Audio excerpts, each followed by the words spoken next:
Hi guys, recently I made this Thai Mussaman curry and it was really nice. It took a while though to make and there was a lot of steps, but don't worry, I'm going to walk you through it. You start off with 1.5 kilograms of cut up beef. Chuck or blade steak is best, and you add a can of coconut milk and a can of water. Then you add 6 of these black cardamom pods. They're really smoky and they have really nice flavour. And a 10cm cinnamon stick.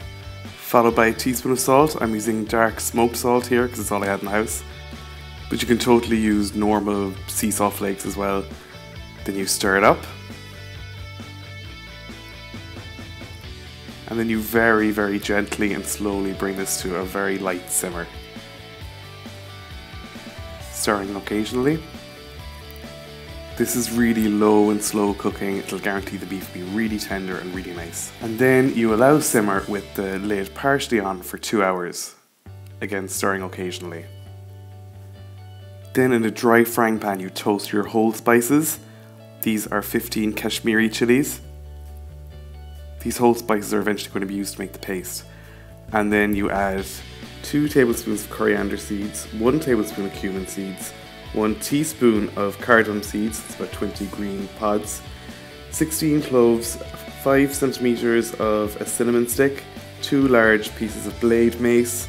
Then you take it off the heat and grind it with your chilies. To make the tamarind water, you add 60 grams of tamarind paste to a bowl and cover it with about 150 ml of boiling water, and break up the pulp and allow it to steep and dissolve for about 15 minutes. Then to make the paste, add about 200 grams of shallots to a blender or a food processor, followed by about a bulb of garlic and 25 grams of fresh ginger. And 3 sticks of lemongrass cut up into shards. Your toasted spices that have now been ground up in a spice grinder. Next you add a teaspoon of shrimp paste, this stuff really stinks so be careful, followed by 3 tablespoons of vegetable oil, almost a can of coconut milk, about 350 ml, 2 tablespoons of fish sauce, this stuff also stinks so be careful, and the tamarind water that you're allowed to steep and then strained. And then you blitz it all up to make the paste.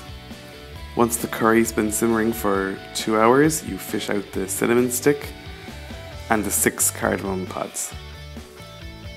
Then add about 400 grams of roughly diced potatoes, followed by 8 shallots that have been halved.